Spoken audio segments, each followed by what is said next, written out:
Dengan tanda kutip kekuasaan yang kita miliki, kewenangan yang kita miliki, kita bisa membantu banyak orang. Di Prime One ini semuanya sudah diperoleh. Gitu. Jadi tidak hanya sekedar belajar, tapi bagaimana siswa itu dididik, mendidik, ya. Bukan hanya diajari, itu berbeda. Belajar kita bisa, tapi mendidik, didikan itu yang juga harus. Semakin banyak yang kita ketahui, semakin terbuka wawasan kita, ya tentunya nilai kita semakin tinggi. Itu bekal kita sebetulnya.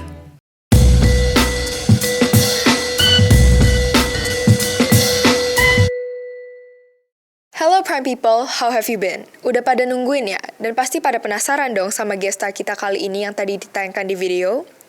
Nah, tamu kita kali ini agak berbeda dari tamu-tamu sebelumnya. Beliau adalah salah satu pemeran penting dalam pembangunan Provinsi Sumatera Utara, termasuk kota Medan yang kita cintai ini, Prime People. Beliau adalah Bapak Sekretaris Daerah Provinsi Sumatera Utara. Nah, seperti yang kita ketahui, Sekda adalah yang mengawaki pegawai ASN maupun non-ASN. Wow, jabatan yang sangat keren ya, Prime People.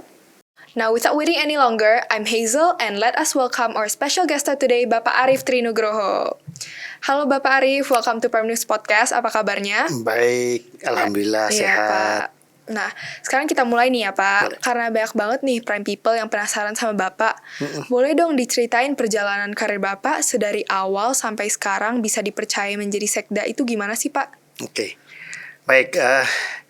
Sekretaris Daerah Provinsi itu kan jabatan tertinggi untuk ASN, aparatur sipil negara. Jadi sekarang sebutannya ASN, aparatur sipil negara. Itu sebetulnya terdiri PNS dan non-PNS, tapi semuanya menjadi ASN. Nah, tadi sudah saya kemukakan bahwa Sekretaris Daerah Provinsi adalah jabatan tertinggi untuk ASN di daerah. Tentunya ini tidak langsung melompat, ya.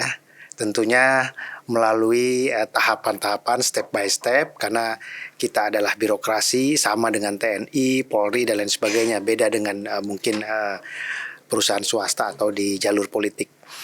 Jadi semua itu berawal dari yang namanya CPNS, calon pegawai negeri sipil, kemudian saya menjadi staf, jadi belum ada jabatan apapun.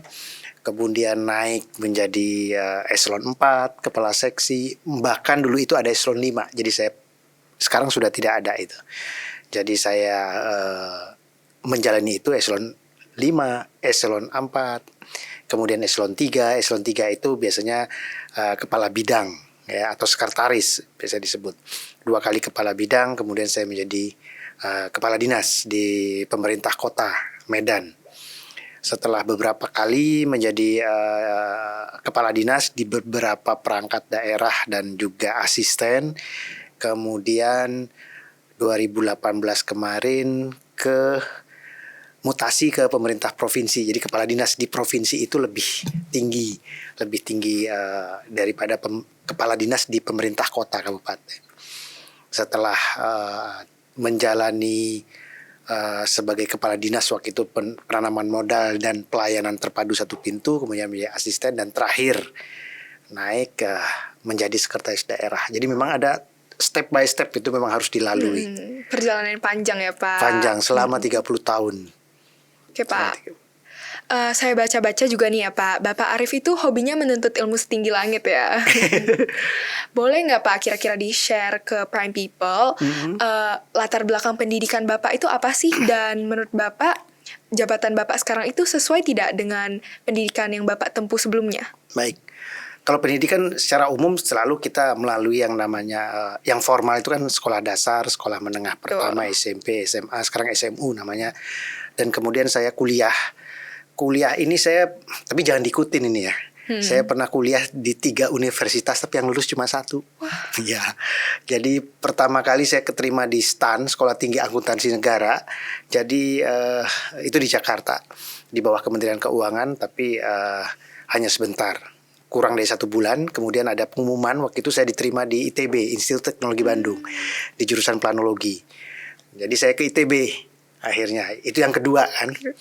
Kemudian 2 tahun kemudian saya sambil kuliah saya daftar lagi di Unpad, Universitas Pajajaran Sastra Inggris. Saya keterima lagi gitu. ya. Saya kuliah jadi akhirnya double, jadi 3 tadi, tapi yang lulus akhirnya cuma 1. Mungkin ya faktor kurang pintarnya gitu. Jadi yang lulus tadi cuma 1 karena mungkin sulit ya membagi waktu kalau kita rangkap 2 seperti itu, karena pada waktu itu saya juga selain kuliah di ITB dan Unpad, saya juga menjalani sebagai asisten dosen juga, saya kerja praktek juga, kemudian saya KKN juga dan lain sebagainya. Jadi kemudian kehidupan di kampus, aktivitas di kampus, jadi mungkin akhirnya yang saya korbankan akhirnya yang di Unpad tadi, dan yang di ITB 1 yang lulus. S2-nya 2 kali. Yang lulus sekali. Mudah-mudahan S3-nya sekali aja gitu. Itu dia. Amazing ya Prime People, walaupun perjalanan Bapak Arif sudah sejauh ini, tapi Bapak Arif tidak pernah berhenti belajar. Apalagi kita, generasi Z. Jangan mau kalah ya. Oh ya Pak, apa aja sih tugas utama seorang sekda?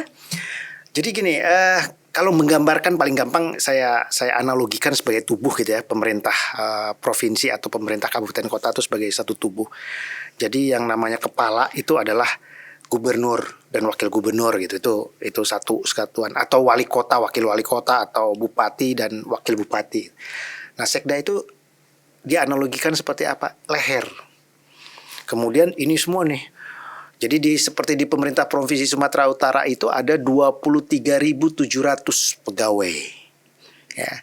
Semuanya dikoordinasikan melalui ada yang namanya perangkat daerah. Perangkat daerah ini ada dinas, ya dinas, kita tahu ada dinas PU, ada dinas kesehatan, dinas pendidikan dan lain sebagainya.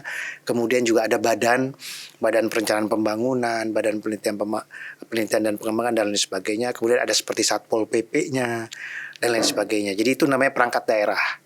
Ya.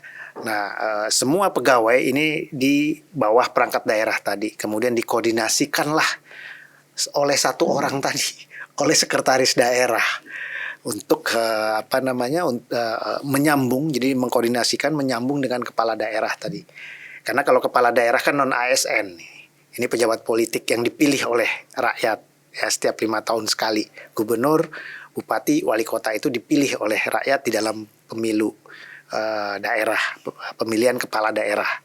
Nah, jadi tugasnya cukup berat karena perintah dari kepala daerah, gubernur, bupati, wali kota ke sekda dulu, sekda provinsi kalau gubernur, kalau bupati, wali kota itu ke sekda kabupaten kota, baru ini dibagikan semua.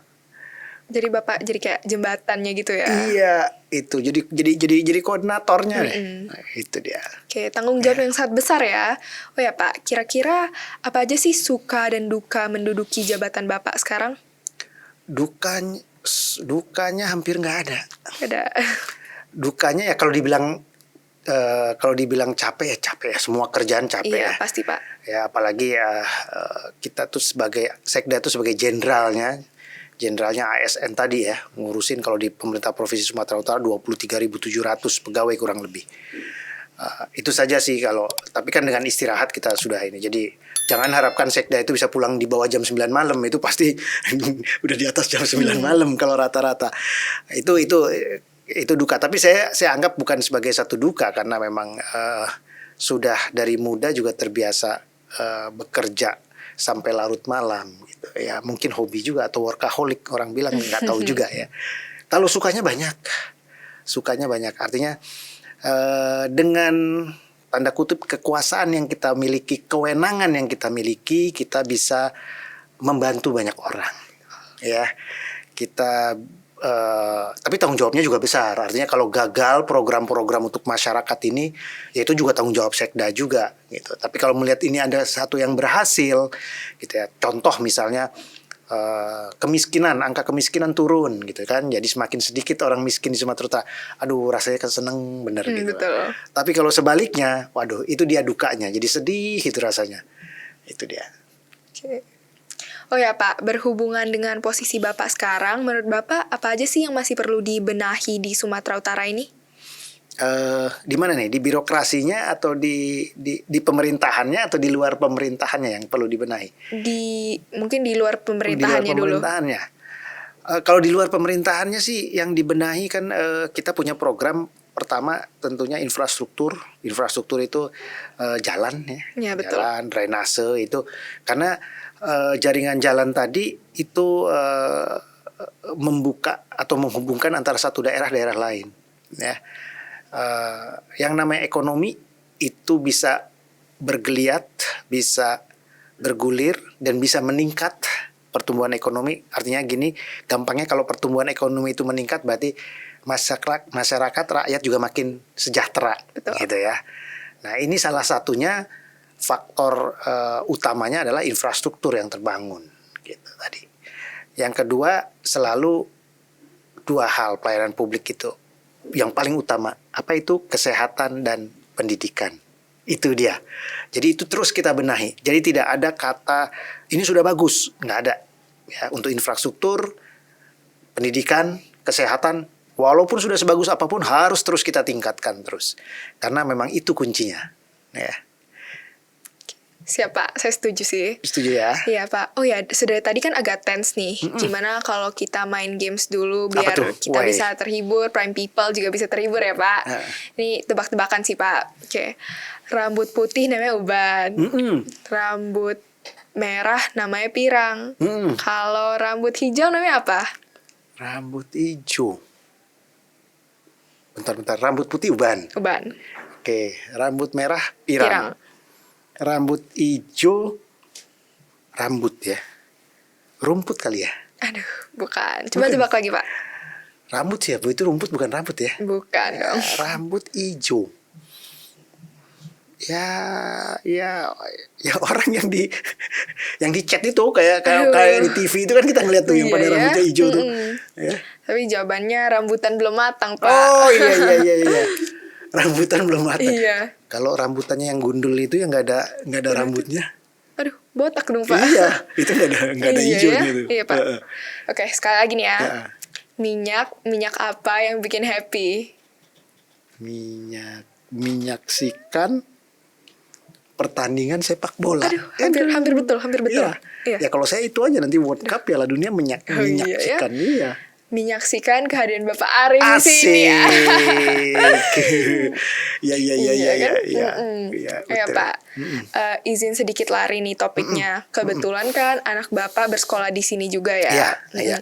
Bagaimana sih pendapat Bapak tentang kami siswa-siswi POS dan boleh nggak di-share tips-tipsnya agar kami bisa meraih cita-cita kami? Ya, kalau saya lihat ya, karena anak saya kan dari Prateka ya mungkin ya. Iya kalau nggak salah seperti itu ya. Jadi sudah cukup lama. Kemudian KJ juga di Prime One, kemudian elementary school juga di Prime One, terus sekarang kelas 1 SMU ya. Kelas berapa sih sekarang disebutnya kelas SH ya, senior high. Iya, senior high yang jadi kenapa nggak pindah-pindah? Ya karena memang saya lihat di Prime One ini semuanya sudah diperoleh gitu loh. Baik itu jadi tidak hanya sekedar belajar ya yang namanya pendidikan kalau saya menganggap seperti itu. Tapi bagaimana siswa itu mendidik ya. Bukan hanya diajari. Itu berbeda. Belajar kita bisa, apalagi sekarang banyak sekali ya dengan internet kita bisa belajar ya, dengan Pak. Teknologi informasi komunikasi kita bisa belajar dari gadget, kita bisa belajar mau apa aja bisa gitu. Tapi didikan itu yang juga harus. Jadi ini yang saya lihat kan, saya bandingkan dengan zaman saya dulu sekolah ya tentunya juga berbeda, tetapi ada hal-hal prinsip yang harus mereka juga peroleh. Yaitu apa? Yang pertama segi agama. Ternyata juga pelajaran agama di Prime One itu juga levelnya cukup tinggi. Ya, saya kan kebetulan Muslim. Itu saya sampai harus meng-hire ya seorang guru, artinya les di rumah itu yang lulusan IAIN gitu, yang memang ahli agama, guru wanita ya, untuk bisa mengajarkan tadi karena demikian tinggi level yang diajarkan tadi. Kemudian saya juga melihat bagaimana para siswa-siswi ini diajarkan bertoleransi ya, karena kita ini negara kesatuan ya, majemuk, terdiri dari berbagai suku, terdiri dari berbagai ras, berbagai agama dan lain sebagainya. Itu kalau kita tidak balut dengan toleransi, wah, sudah seperti apa gitu. Nah, akan lari ke yang namanya fanatisme sempit. Nggak ada bagusnya itu. Ya, dan tidak ada sebetulnya suku apapun, agama apapun, ras apapun yang mengajarkan tentang itu. Manusia, kita lahir tidak bisa memilih. Ya, kita dilahirkan sebagai suku apa, ras apa, nggak ada yang kita bisa pilih ya. Agama mungkin kita bisa memilih, tapi itu pun kalau kita dibesarkan di Islam ya mungkin akan jadi Islam. Nah, jadi sebetulnya ya ini semua ciptaan Tuhan gitu. Ya kenapa kita harus kemudian mengkotak-kotakan? Dengan toleransi itulah kita bisa bersatu. Kita menganggap bahwa semua manusia itu adalah sama, punya kelebihan masing-masing, punya kekurangan masing-masing. Kita bisa menerima kekurangan orang lain, kita juga bisa meniru kelebihan-kelebihan orang lain. Itu dia. Kenapa anak saya tetap di Prime One tadi, gitu loh. Terus tadi yang apa? Yang kedua apa ya? Tips-tips agar kita bisa meraih cita-cita kita. Gini, jangan pernah lelah belajar. Tadi kan yang pertama ditanyain itu tuh ke saya, ya kan? Jadi kami kalau yang di pegawai negeri ini mendapat kesempatan juga, selain juga tentunya atas inisiatif sendiri untuk bisa belajar. Artinya ada short course, artinya bukan yang pendidikan formal saja seperti jenjang strata 1, strata 2, strata 3 gitu ya. Sarjana, pasca sarjana dan program doktoral tadi.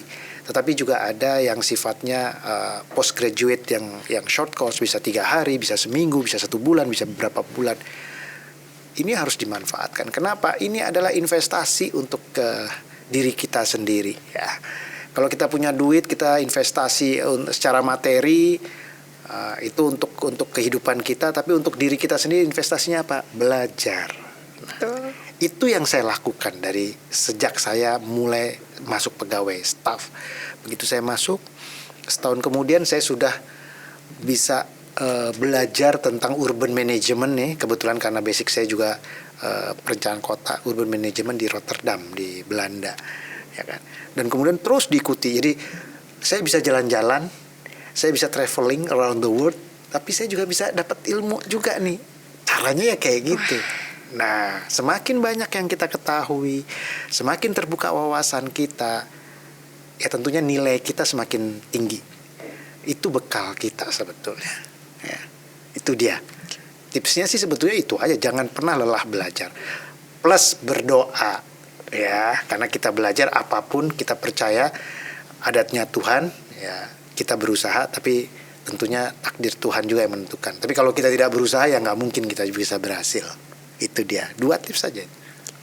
Wow, what a meaningful message. Thank you for sharing with us here, Pak Arif. Sama-sama. Sukses selalu, sehat selalu, dan terus bisa menginspirasi kami agar memiliki kemauan sekeras baja dan bisa mencapai cita-cita kami yang setinggi langit ya, Pak. Iya, terima kasih juga. Alright, Prime People, sadly we have come to an end. Stay tuned for our upcoming podcast with more and more guest stars.